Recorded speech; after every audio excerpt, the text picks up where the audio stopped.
शैमनिज्म क्या है? क्या ये कोई खतरनाक रिचुअल है या एक बिलीफ है? मशरूम्स ख़ास किस्म के होते हैं जिनको वो खाते थे, उससे इस किस्म का नशा आप पे तारी हो जाता है कि आपकी बॉडी वीक हो जाती है, आप बिल्कुल अनकॉन्शियस हो जाते हैं। ये जब तसव्वुर करते थे ना ये रिचुअल्स, तो वो खुद को जानवरों में कन्वर्ट कर देते थे। शैडो मैजिक कैसे होता है? शैडो को कंट्रोल करके आपकी शैडो से काम करवाया जाता है। वशीकरण क्या होता है? ये सबसे पॉपुलर है। हिप्नोटाइज नहीं होता, उसे आप जो अपनी मन पसंद करवाएं। ब्लैक कोबरा सुपर नेचुरल चीजों से इतना क्यों रिलेटेड है? भगवान मान के पूजा जाता है। भोलेनाथ जिन्हें वो बोलते हैं, उनके गर्दन में भी वही काला कोबरा है। हॉन्टेड आइलैंड ऑफ वर्ल्ड कौन सा है? पूरे आइलैंड में 2 पुलिस वाले हैं। फ्री मेसन्स या इल्यूमिनाटीज के अलावा भी सीक्रेट सोसाइटीज हैं? सीक्रेट सोसाइटी है कि जिसने हज़रत सुलेमान अलैहिस्सलाम के जो जादुई नुस्खे थे उनके तख्त के नीचे से चुराए थे। आज के सेशन में सादिया सुहेल राना ने बताया कि दुनिया में वो कौन से लोग हैं जो रूहों से बातें करते हैं, शैडो मैजिक कैसे किया जाता है और वशीकरण के जरिए 40 दिनों में महबूब को कैसे कदमों में लाया जाता है। तो ये सब जानने के लिए आज के सेशन को एंड तक जरूर देखिए। हमारी ज्यादातर ऑडियंस ने अभी तक चैनल को सब्सक्राइब नहीं किया। अगर आपको लगता है कि अपने पॉडकास्ट के जरिए मैं आपको वैल्यूएबल कंटेंट दे रही हूँ, तो सुनो पॉडकास्ट सुपरनैचुरल को अभी सब्सक्राइब कीजिए। सादिया बस सुनो पॉडकास्ट सुपरनैचुरल के सबसे मेरे फेवरेट और सबसे इंटरेस्टिंग जो क्वेश्चन आंसर सेशन होता है, उसमें आपको वेलकम। Thank you लबीबा। और मज़े की बात है, ये मेरा भी फेवरेट है।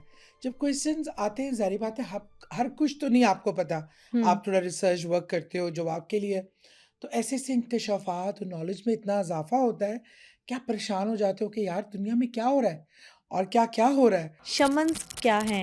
शमनिज्म क्या है? क्या ये कोई खतरनाक रिचुअल है या एक बिलीफ है? शमन्स जो है ना, ये बहुत ही यूनिक एक ग्रुप है, एक बिलीव है, बिलीफ भी है, एक ग्रुप, एक सोसाइटी है ये। और ये इसमें अच्छा लोगों की तादाद बहुत ज़्यादा नहीं है, लेकिन और ये कोई बहुत ही ढके छुपे खुफिया से लोग हैं। मैंने भी फर्स्ट टाइम सुना है नाम। और ये इतना मतलब ओपनली, क्योंकि ये आम इंसानों से राब्ता रखना इनको ज़रूरी नहीं लगता। दे बिलीव, उनका जो बिलीव है, दे बिलीव के जो पूरा सिस्टम है ना, वो जो रूहें होती है ना, जो इंसान चले जाते हैं, वो जो मर गए हैं और जिनकी रूहें हैं, इंसानी रूहें ही सिस्टम चला रही हैं। यानी स्पिरिट्स जो आपकी ईवल हो या गुड हो, हाँ, वो जो भी हैं वो मिलके इस सिस्टम को चला रही हैं। और 2 दुनिया है, एक दुनिया ये है, एक वो रूहों की दुनिया है। और उन तक पहुंचकर वो बहुत सी पावर्स ले सकते हैं, जैसे किसी बीमार को दुरुस्त करने की, कोई काम मसला है उसको ठीक कर लेने का या उसको ख़राब करने की ताकत, वो पावर्स जो हैं उनको उस वर्ल्ड से मिल सकती हैं। अच्छा, अब इसको एक्सेप्ट करके इस वर्ल्ड में जाना, वो एक चीज़ अजीब रिचुअल्स करते हैं। हाँ, यही मैं पूछने वाली थी कि कनेक्ट कैसे होते हैं स्पिरिट्स के साथ। देखिए, एक तो उनमें ये जो वो होते हैं शमन्स होते हैं, में मेल शमन्स और फीमेल शमन्स। अच्छा, इनको ड्यूटी अलग अलग इनके काम होते हैं। अब जैसे एक ढोल का सिस्टम था इनका, जिसपे एक वो ख़ास म्यूज़िक गाना गाते थे, जिससे उनका ख्याल है कि वो ढोल की जो एक ऊपर की, जैसे ये ढोल है, इसकी ये ऊपर की सतह है ना, वो कहते हैं ये हमारी दुनिया है। और ये जो नीचे की सतह है, वो स्पिरिचुअल, वो स्पिरिट का लैंड है। वो गाना गाते, वो ढोल को पीटते पीटते वो इसको क्रॉस करके रूह की दुनिया में दाखिल हो जाते हैं। अच्छा, यानी वो कोई ऐसी बीट बजाई जाती है जिससे वो अपने कॉन्शियस या कह लें माइंड से वहाँ पहुंच जाते हैं।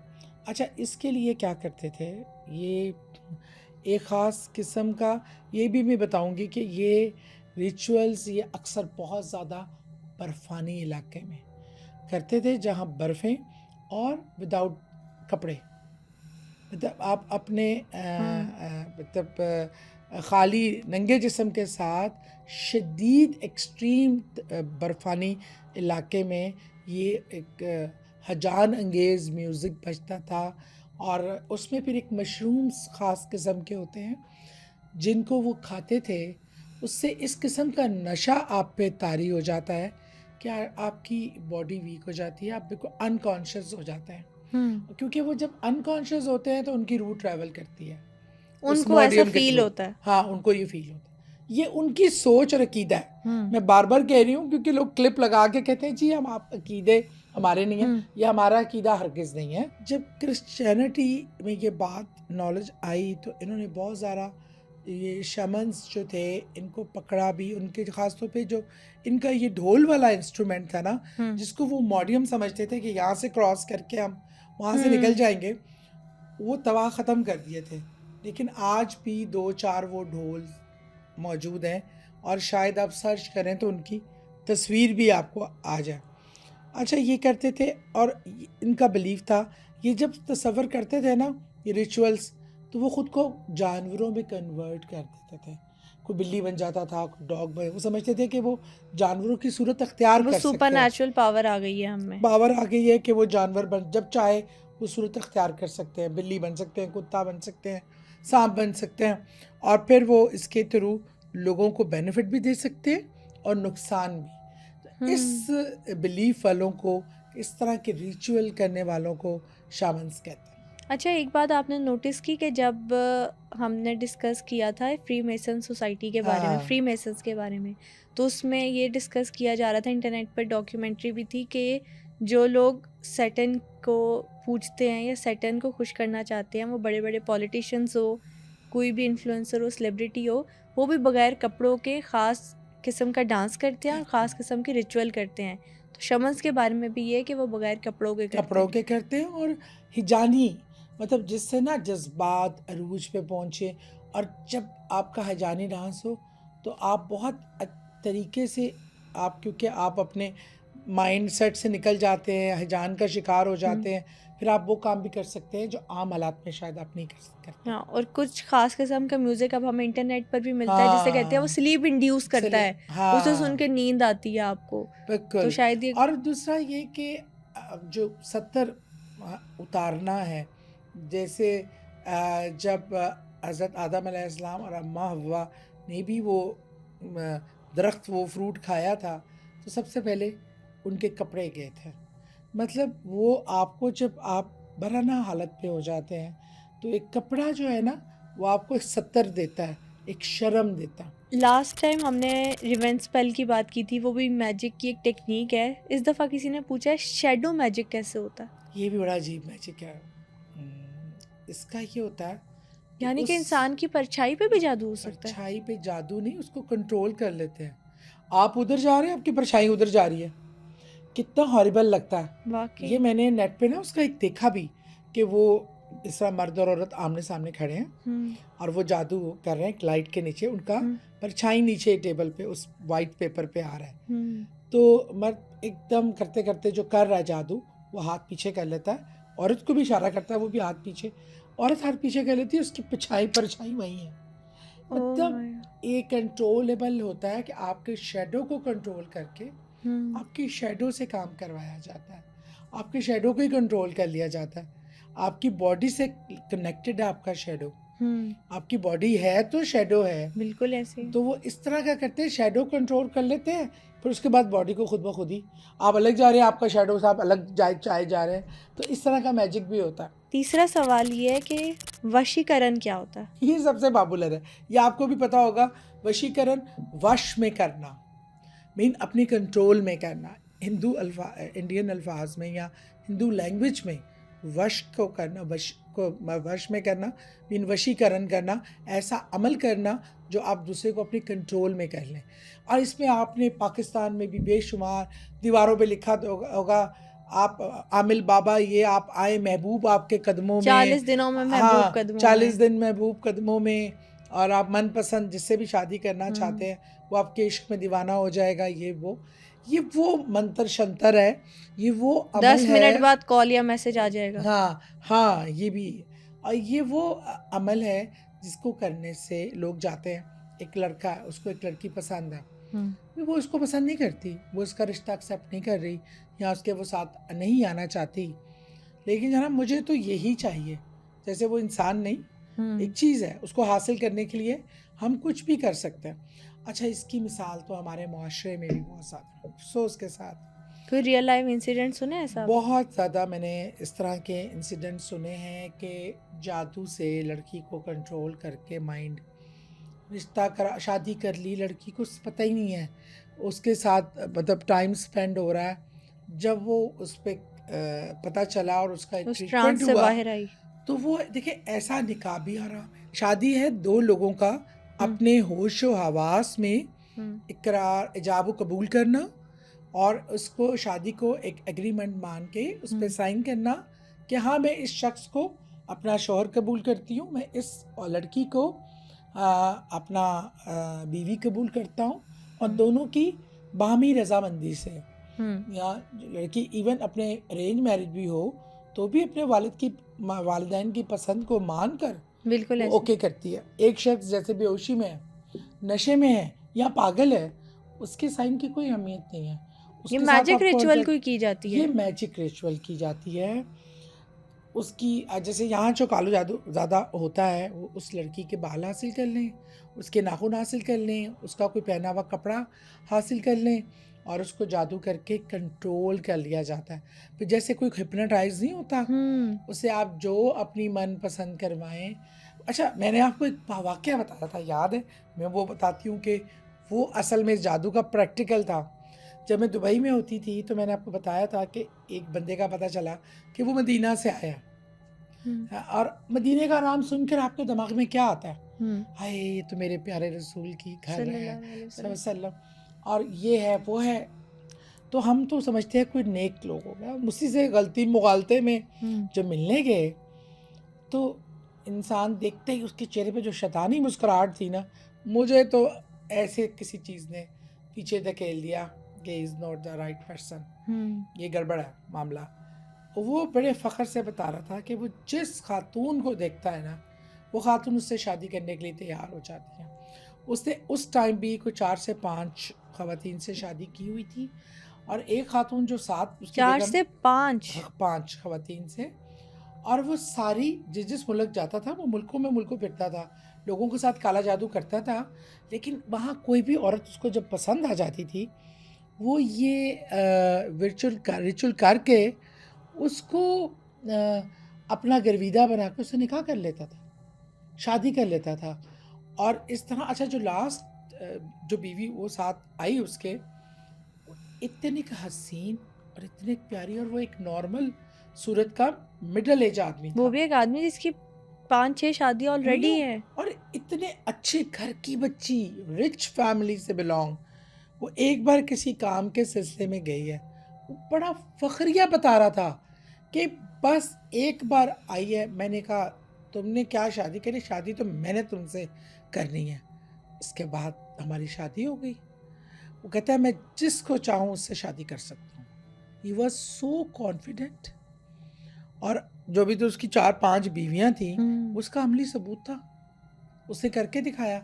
वो इस जादू के थ्रू वो काबू करके शादी करके वो काबू करते हैं लोग। तो इसका तो प्रैक्टिकल बंदा मैंने देखा जो ये काम करता था। मतलब ये सिर्फ इस खास किस्म के काम करने के लिए जादू है कि किसी इंसान की फीलिंग्स अपनी तरफ ना, की ये जाए? देखिए फीलिंग जादू से नहीं हो सकती। ये अल्लाह के दिल में डालता है, कोई मोहब्बत, एक कनेक्शन बनता है, कोई आपका होता है। लेकिन ये एकदम से एक अच्छी लड़की देखी, उस पर जादू फूका, चले वो आपके साथ चलने को तैयार हो गई, तो ये दिस इज़ नॉट लव, और दिस इज़ नॉट नेचुरल, और दिस इज़ नॉट जायज़ एट ऑल। फोर्थ क्वेश्चन ये है, ये तो हम बहुत ज़्यादा सुनते हैं, मूवीज़ में देखते हैं, ड्रामास में देखते हैं कि ब्लैक कोबरा सुपर नेचुरल चीज़ों से इतना क्यों रिलेटेड है? अच्छा, कुछ दिनों पहले इंटरनेट पर एक वीडियो आई कि जो सपेरे होते हैं, बड़ी इंटरेस्टिंग वीडियो थी। मैं देख रही थी कि वो जिस तरह से बीन बजाता है तो वो कोबरा जो है वो निकल के करता है उस पर। और कोबरा की काफ़ी सारी वीडियोज़ थी जो इंडियन कल्चर है उसमें हम देखते हैं। नाग, उसका एक बहुत कॉन्सेप्ट है। फिर कहते हैं नागिन जो होती है वो 100 साल की हो जाए, इच्छाधारी हो जाती है, तो सुपर बदला नेचुरल। लेती है। हाँ, एक दफ़ा आपने भी एक अजदहे की कहानी सुनाई थी। तो ये सुपर नेचुरल चीज़ों से सांप, कोबरा इतना क्यों रिलेट किया जाता है? ब्लैक कोबरा को तो हिंदू कल्चर में भगवान मान के पूजा जाता है। उनके वो जो कृष्ण भगवान है, भोलेनाथ जिन्हें वो बोलते हैं, उनके गर्दन में भी वही काला कोबरा है, इसलिए उनके रिलीजन में उसकी एक रिलीजियस पोजीशन वैल्यू है है। और दे थॉट कि वो बहुत पावरफुल है, ताकतवर है। काला कोबरा क्योंकि बहुत ज़्यादा जहरीला होता है।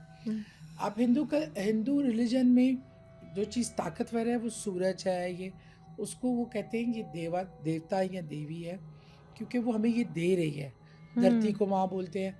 उनका ये कल्चर है, उनका ये थीम है पीछे। तो काला कोबरा जो है वो ताकतवर है, बहुत ज़्यादा जहरीला होता है, तो उसकी उनके रिलीजन में तो खैर एक रिलीजन पोजीशन है। लेकिन काले जादू के लिए और जिन्नात और शयातीन सांपों का रूप बहुत धारते हैं।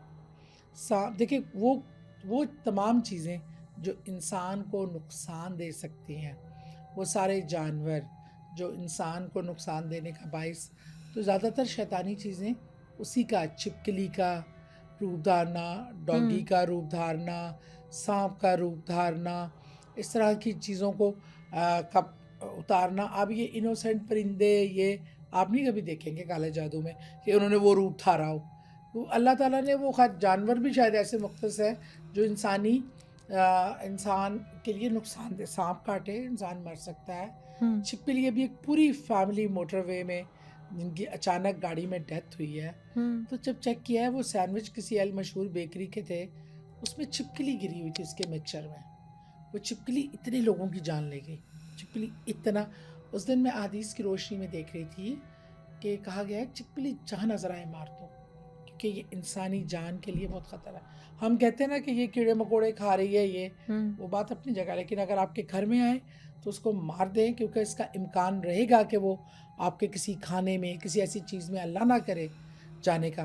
फिफ्थ क्वेश्चन ये है कि most haunted island of world कौन सा है? क्वेश्चन का छोटा सा जवाब तो दे देती हूँ, पर इस पे हम एक प्रोग्राम करेंगे। एक आदमी ने तो वहाँ जाके पूरा एक्सप्लोर किया है, पूरा एक जजीरा आइलैंड, और वो पूरा इंसानों से खाली। पूरे आइलैंड में 2 कांस्टेबल थे जिन्होंने वॉलंटियर किया था, और बिल्लियाँ ही बिल्लियाँ थी। घर है खाली, रेस्टोरेंट है खाली, रेस्टोरेंट्स भी है लेकिन खाली सब बिल्डिंगें चीज़ें मौजूद है, इंसान नहीं है वहाँ। है। 10,000 इंसान डिसअपियर हो गए थे जापान में। और ये सबसे मोस्ट हॉन्टेड प्लेस मानी जाती है दुनिया में, जो पूरा शहर तो कायम है, लोग गायब हैं, और अब वहाँ कोई रहने को, बसने को तैयार नहीं है। एक स्कूल था, पूरे स्कूल खाली हैं। वो बता रहा था कि 3 साल में ये सब हुआ है। वो कह रहा है 4 साल पहले हम आए थे, हम इस रेस्टोरेंट में हमने खाना भी खाया था, हमने यहाँ बोर्ड पे अपने साइन, अपनी मेमोरीज भी लिखी थी, और आज मैं हैरान हूँ कि यहाँ इंसान है ना, इंसान का कोई निशान। रेस्टोरेंट के बाहर बेशुमार बिल्लियाँ बेचारी रह गई थी, माइग्रेट नहीं कर सकी, भूखी थी, उन्होंने खाना भी ला के डाला उनको। बहरहाल मतलब क्या क्या चीज़ें ऑपरेशनल है वहाँ पर? वहाँ पे सिर्फ पूरे आइलैंड में 2 पुलिस वाले हैं जो वॉलंटियर वर्क कर रहे हैं, लेकिन वहाँ टोटल आइलैंड में 10 से 15 लोगों के अलावा कोई नहीं है, और खाली है। 10,000 की आबादी वाला आइलैंड था जो जस्ट डिसअपियर। कुछ ऐसे हादसात हुए।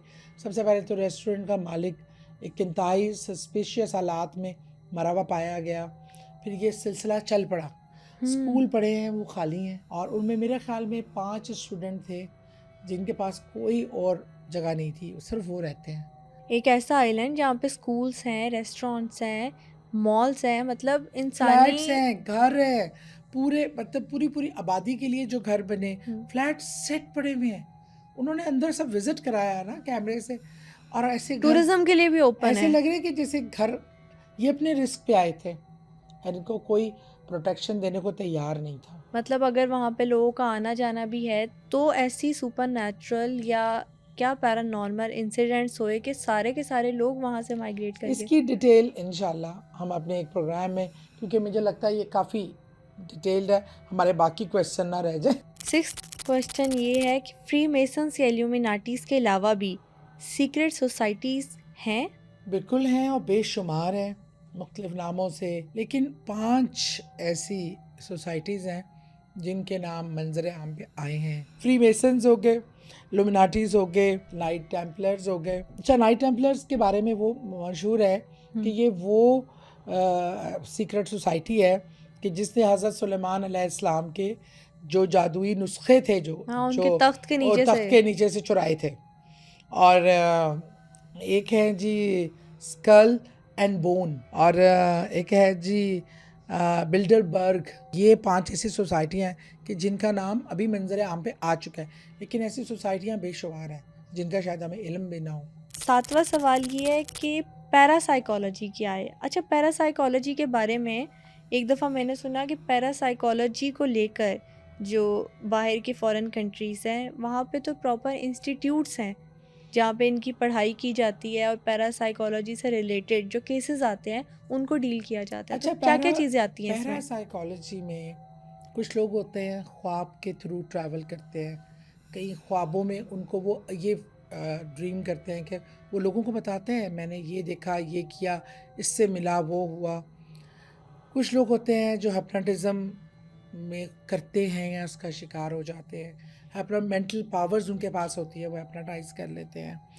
कुछ होते हैं जो आपको जैसे पैरा एक्टिविटीज़ को देख लेते हैं। हम्म। अच्छा, ऐसे डिफरेंट सफ़ात के साथ लोग होते हैं।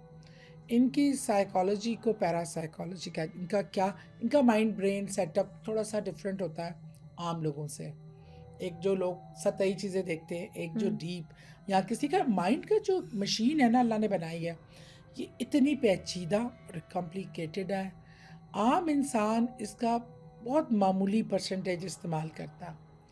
पैगंबर सबसे ज़्यादा इसकी परसेंटेज इस्तेमाल करते हैं। अच्छा, ये पैरासाइकोलॉजी में पोजेशन के केसेस भी आते हैं क्योंकि मैंने सुना था कि बाहर इनको समझो जैसे एक केस। हॉस्पिटल होता है ना किसी मरीज को हैंडल करने का, और ये पोजेशंस के। अच्छा, खाली वही नहीं, मैं आज कुछ देख रही थी कि तंजानिया, अफ्रीका और ऐसी बहुत सी, टर्की, ऐसी बहुत सी जगह पे बाकायदा वो जगहें हैं जहाँ जो जो लोग आ जाते हैं ज़ेरे असर इन बलाओं के, जिन्नात के, शयातीन के, उनको बाकायदा ट्रीट किया जाता है। इसको एक डिज़ीज़ माना जाता है कि इसको रियलिटी माना जाता है, और कई तरीक़ेकार होते हैं। बल्कि मैं आज एक तंजानिया का देख रही थी, वो एक लोहे का हथौड़ा मालिज ने बनाया हुआ था, और वो पेशेंट को बैठा के हथौड़े से ज़रब लगाता था उन जगहों पे जहाँ से उसको पता था यहाँ से ज़रब लगाने से इसके जिस्म से मैं शैतान निकालने में कामयाब हो जाऊँगा।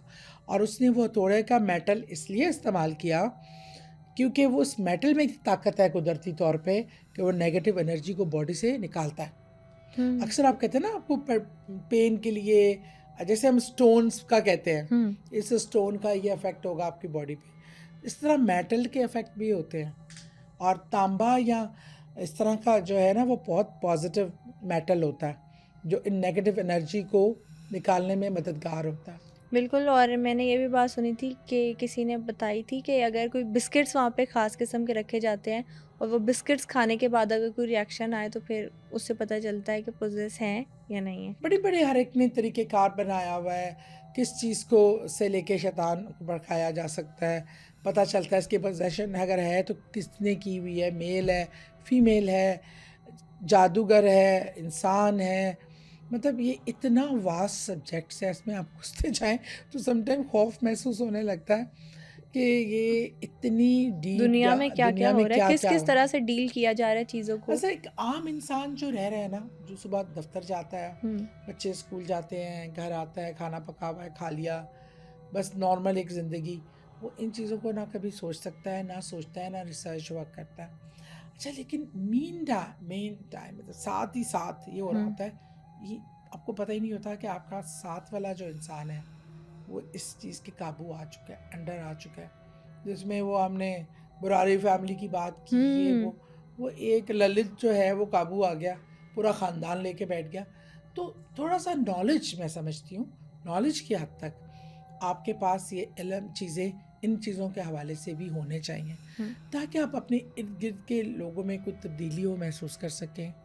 अपने बच्चों में वो कहाँ जा रहे हैं, कहाँ बिल्कुल आ रहे ऐसे। हैं, किन लोगों से मिल रहे हैं, और इस शैतानी मशीन जिसका नाम टेलीफोन है, बिल्कुल। वो क्या क्या देख रहे हैं, वो कौन कौन सी वेबसाइट एक्सप्लोर कर रहे हैं, वो कौन कौन सी डार्क वेबसाइट और इस तरह की चीज़ें।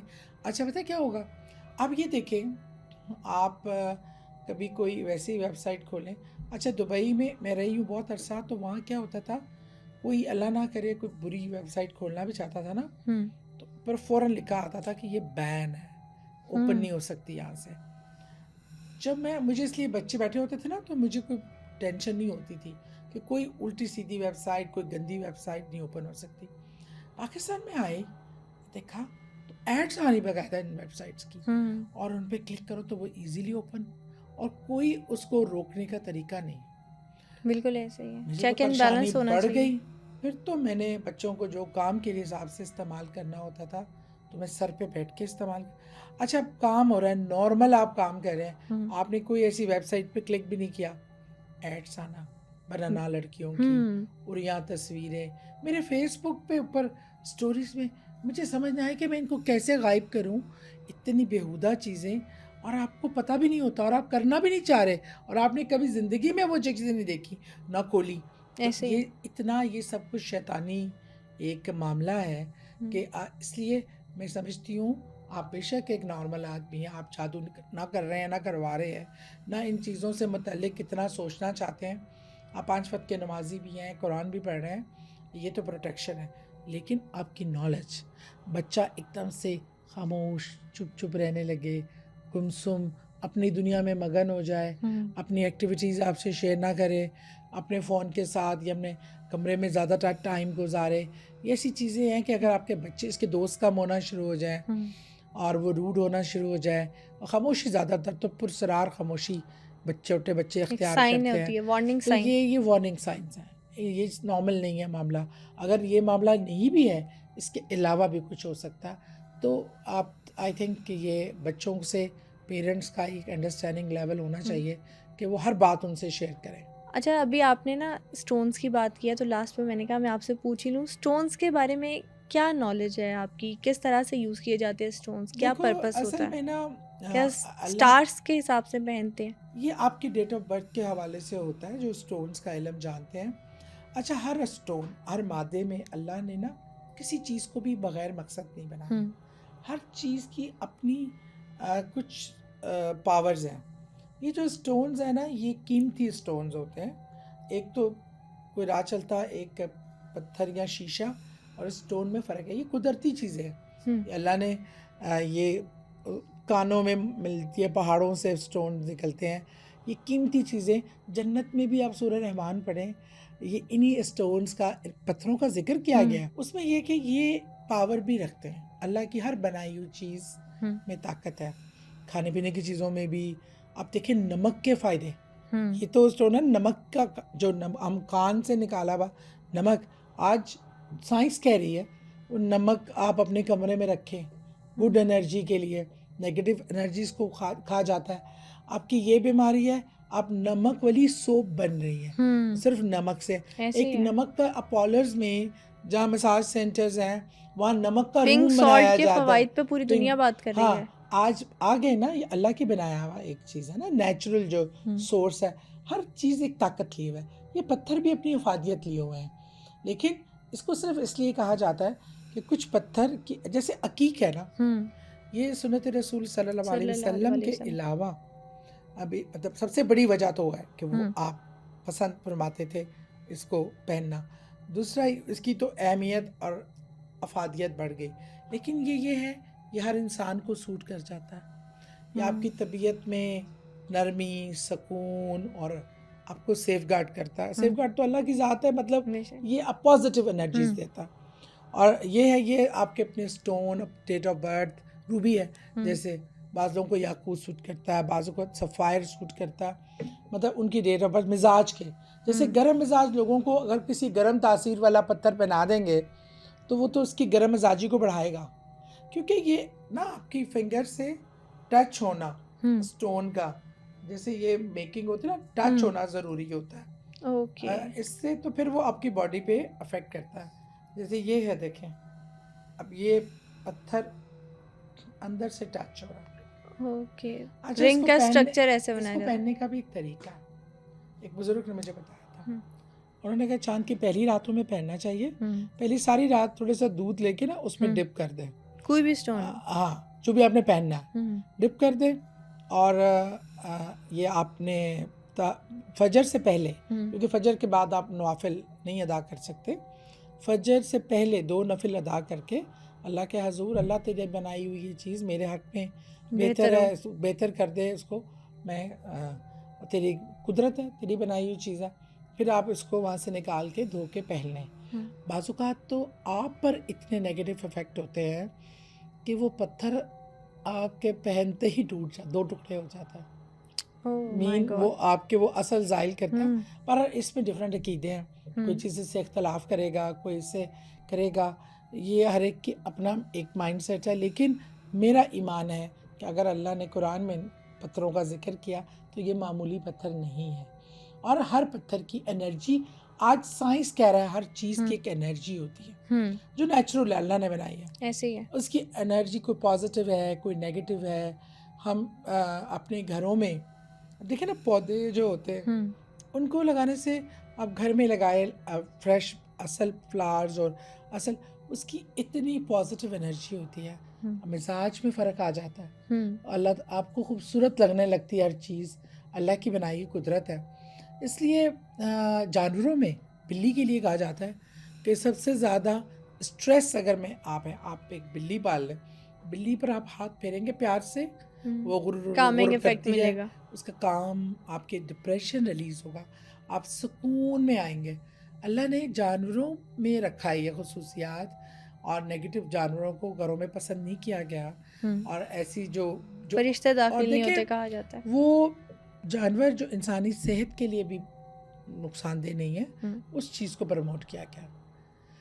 तो बहरहाल ये सब चीज़ें, अब जानवरों को, परिंदों को पानी देना, उन्हें बाजरा खिलाना, उनके लिए पानी भर के रखना, प्यासे होते हैं, भूखे होते हैं, चिड़ियों को खाना खिलाना, कीड़े मकोड़ों को खाना खिलाना, डालना। आप दरख्त की जड़ों में सूजी और चीनी मिला के डाल दें, सदका भी है, बहुत बेहतरीन सदका। आप दालें डालते हैं, परिंदे चुग लेते हैं, चावल डालते हैं, खाने की चीज़ें, तो गोश्त डालते हैं, परिंदे खा लेते हैं, सदकात देते हैं आप ऐसे। तो ये ऐसी चीज़ें जो आपकी ज़िंदगी पे, पर्सनैलिटी पे बेहतर इफेक्ट लाए, उसको करने में कोई हर्ज नहीं है। अगर आज के एपिसोड देखने के बाद कोई भी सवाल आपके जहन में आए तो कमेंट्स में ज़रूर शेयर करें। सादिया सुहेल राना अगली एपिसोड में उन तमाम सवालात के जवाबात देंगी। Till then stay tuned.